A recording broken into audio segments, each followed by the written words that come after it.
Well, 1 in 5 children across the country have a learning disability, yet most families, they don't have the resources or the support needed to navigate this. This is a story close to home for Kristin and Brad, and they're joining us this morning to talk more about their experience dealing with this question, or with this challenge. Thank you both for being here with us today. Thank you for having us. So let's talk about this a little bit. When it comes to those challenges and that support that's needed, what's missing and how do we close that gap? Well, as a parent with a child with learning disabilities, I didn't know where to start. I was lost in the maze of the special education system, attending school meetings, scheduling evaluations, trying to understand the complicated terms, definitions, and qualification criteria, all while watching my daughter continue to struggle in school. I didn't know what my legal rights were, and therefore I didn't know how to begin. So where did you start? What was that light bulb moment that said, I need to do something and I'm gonna start here?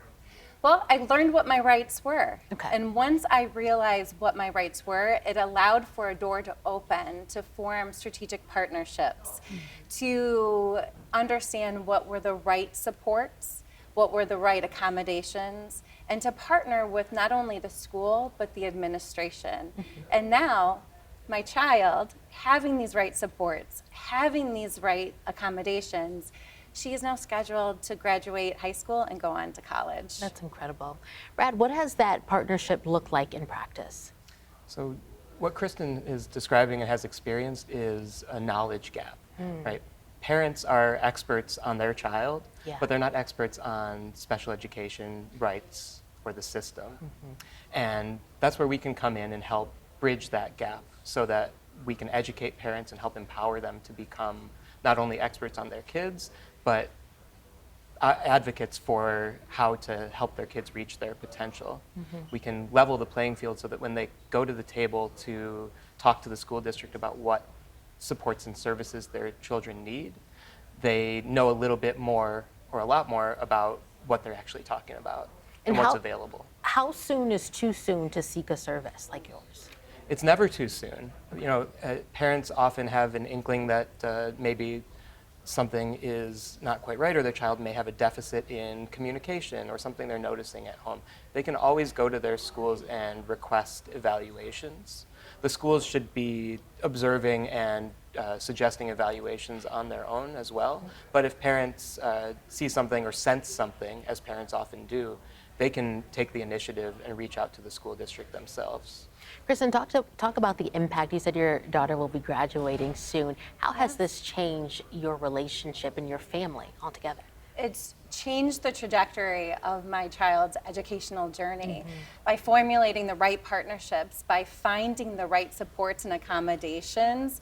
She has now been able to advocate for herself, but also has set her up for success in the future. That's incredible. And what's something you hope your service will be able to deliver for parents when it comes to advocacy?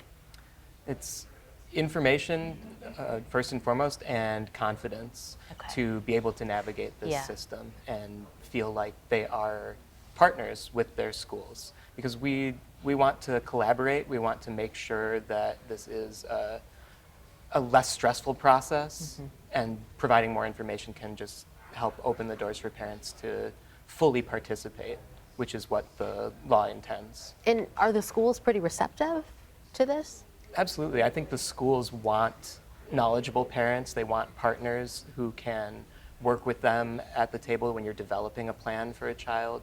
They want to have parents who understand what their child's going through and what they're entitled to receive so that they can have a more efficient conversation and get through that process more smoothly. Yeah. Kristin, if you could send a message to a parent who is in need of some support, they don't know where to start, what would you say to them?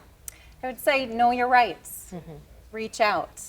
Folks can reach out to us at our website, which is www.schluterhugheslaw.com, or call the office. All right. Sounds amazing. Thank you both so much for being here. Appreciate it. Thanks for having us. And thank you all for sticking with us. We will have more news and weather in just a bit. We'll see you back here at 11.